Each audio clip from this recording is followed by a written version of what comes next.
just walking up on, right? I count the turtles. But there were like 7 of them out there today, just so you know. But I was talking to somebody that is in my group of 5, right? Because I was talking to them about like, and we were talking about results, honestly. We were talking about, we got the team meeting coming up. Really have no idea what I'm going to talk about, candidly, right? That was about 60 minutes ago. So he starts, and again, he was in my group of 5. He went, you know where he went? He went straight to the way that I think about things. And as he started to change my way of thinking around my results, different things that I was doing during the day, everything completely changed. Everything from my energy level to honestly, some of the things that then I went and implemented afterwards.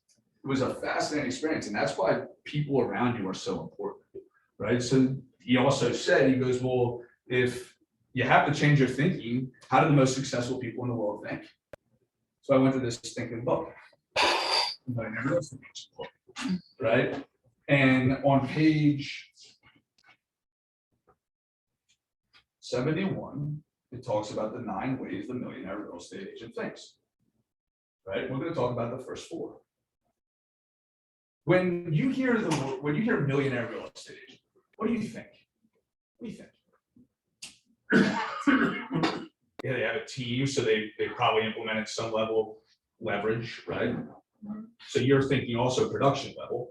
Yes. What else? Anything else? Nothing. That's neat. That is neat, right? How do you, I'm thinking motivated. Motivated, I like that. how did they get $1 million? How did they get $1 million, right? There's a path in there. I need that. How did they get $1 million? When I hear the term millionaire real estate agent, right, I think it's relatively misleading. I think it's just about somebody that's successfully hitting the goals.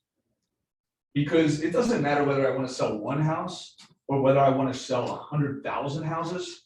If I implement the things that are in this book, I can do it. So I really just think about, well, if I want to go and change my results, and I want to build something different than I'm currently building, then why don't I just think the way that they're doing it? It doesn't matter whether it's $1 million, $500,000, or $100,000, or $100 million. It probably is all going to work. Does that make sense? So the very first thing is think powered by the big why. So Desiree, you mentioned, yeah, you've heard that. What does think powered by a big why really mean? Well, my big why is the reason why I run my business the way I do. What is the ultimate goal for me? Yeah. And for me, my big why is giving back to the community. Yeah. So it's a reason to get up. It's what keeps you motivated as shit hits the fan. Mhm. Is this a hard market? I hear it every day. I talk to a lot of real estate agents, and every one of them tells me about the listing market. Every market is, and it's really just the way that you think about it, right? Whether you say you can or you can't, you're always right. It's fascinating. But your big why is what motivates you, right? It gets you up every day.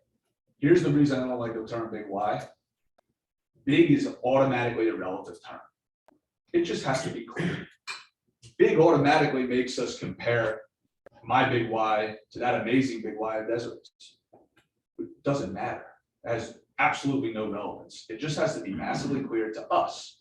Because when it's massively clear to us, then we are able to stay motivated and continue to think, and well, rather be open to thinking then number 2, which is big goals and big models. Yeah, can't read what I read. This is what happens. I tried to format. Winnie helped me. Think big goals and big models. If we, most of the time, why does thinking big goals and big models matter?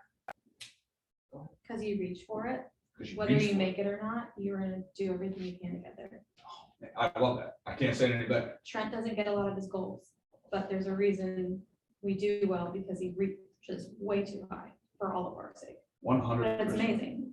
It's unbelievable. Because if I go and I build a business that, well, if I have a goal, right, of selling 100 homes, but the must-hit goal is 50 homes, if I build everything with the intention of hitting 100 goals, will I be able to hit 50? Exceed it. Yeah. But if I build everything to hit 50, is there a chance that I don't hit 50? A much higher chance. So when you think big goals and big models, it forces you. It's that whole concept, shoot for the, what do they say? Shoot for the moon, land with the stars, right? It's the same concept. The bigger you think, then the more possibilities you bring into your world. I'm a huge believer in the law of attraction, right? When in Quantum Leap, Gary Keller made a comment. He was talking about the word realistic, which I think is the most ridiculous word. And he said, if you don't know what your limits are, he asked the class, he said, who knows what their limits are? Do you know your potential was really the way that he put it. Do you know what your potential is? Well, then if you don't know your potential or you don't know your limits, then the idea of realistic is absolutely irrelevant until you try. So most of the time we would set a goal, right? Or we'll think about a goal and we'll be like, man, it's a really big stinking number. I don't know if that's realistic. Well, how do you know? Have you tried? Most of the time we haven't tried because we're scared, the rest of it. We're scared, right? What does fear stand for? False evidence appearing real. False evidence appearing real. I always look at it as like forget everything and run, right? Or face everything and rise.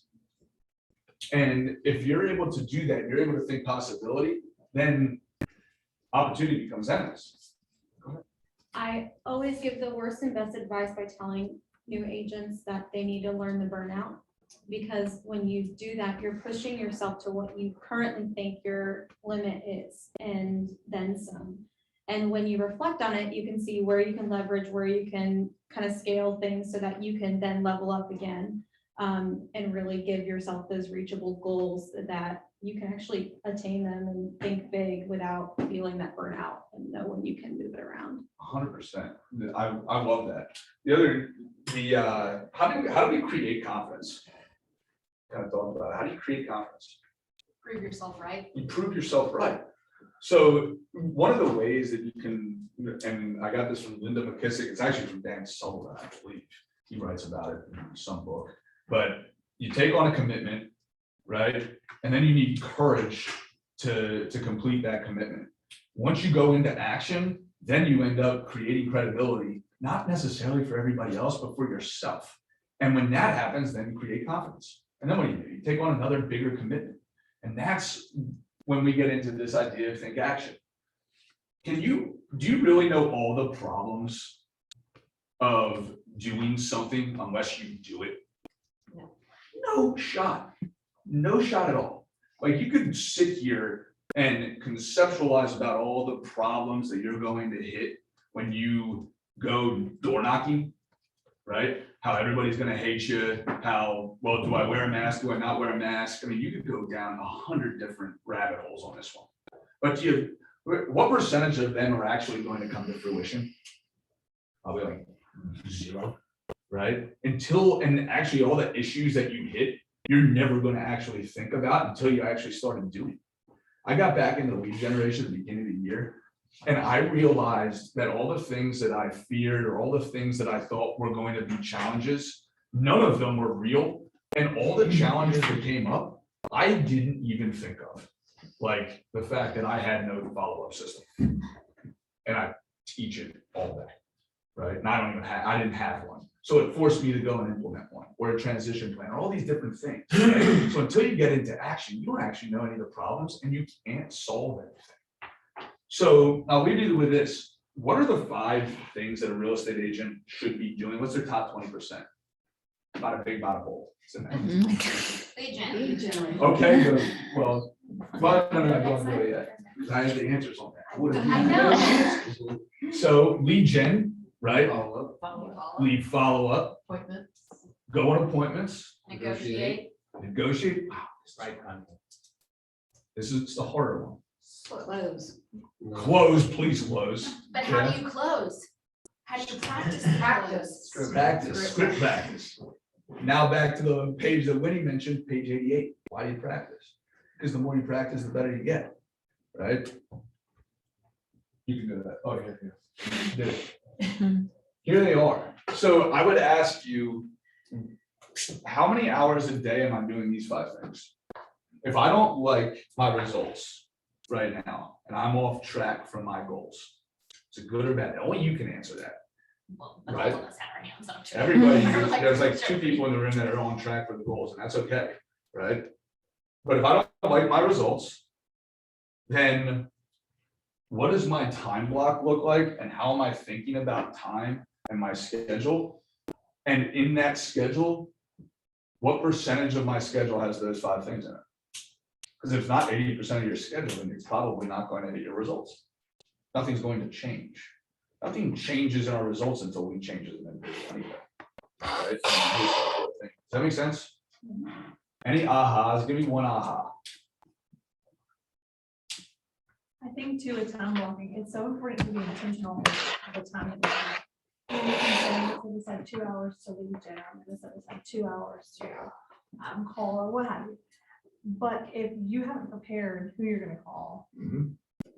and you're taking time, you're taking 20, 30 minutes to figure out who you're gonna call, what numbers, so what, you haven't done the prep work. So you've wasted 30 minutes of your 2 hours. You're truly only using an hour and a half. Yeah. So I just think being intentional with the time that you want. What's easier, preparing all the lists or calling all the lists? Calling. Preparing. Preparing. I think. But 100, because it's easier because there's less fear involved in preparing. We always end up, and I love it, yeah, that's the difference Preparing right there. takes so long, but I do I it hate then. preparing. Right, that's why that's harder for me. It's, and because when we prepare, most of the time, we'll choose the easy activity.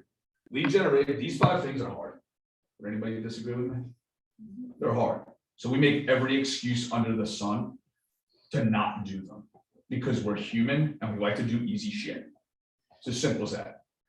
But success is all about doing the hard things now so that everything else becomes easy.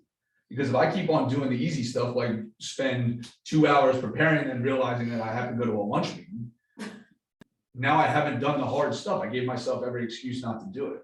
So it all just comes back to how am I thinking about time? How am I thinking about the things? And then what is it, like Desiree, that's motivating me to do the hard stuff every day?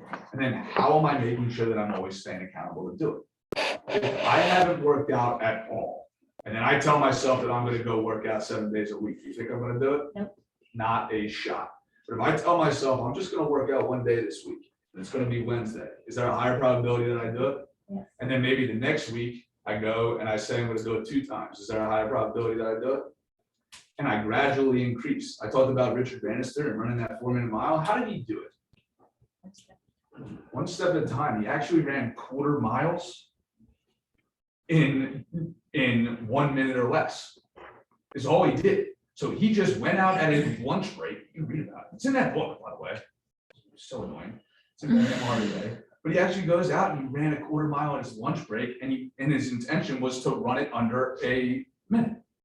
Run a quarter mile under a minute, right? So then he runs and then he puts it all together over time, and he runs a 4-minute mile. And, well, it was like 3 minutes and 59 seconds in milliseconds. He just barely got it, but he did it, right? So how are we thinking about our time? How are we implementing our new behaviors to create new habits, draw new relationships around us, and hit new results? Good. Awesome. Go do these, please. It's gonna be really good. Be Go awesome. hit our goals. Yeah, go hit yay. your goals. All right, you guys are amazing. If you need anything, as always, call me, text me. We love being in business with you. Do I have something else? Well, we put a thought of the week up too, so go and share your ideas on how you're getting back to the basics. Back to the right? basics, yeah. So it's on the board out there, share your ideas because collaboration around what's working well. Well, we're humbled to be in business with each and every one of you. If you need anything, call, text, email. We're here for you. Go crush it.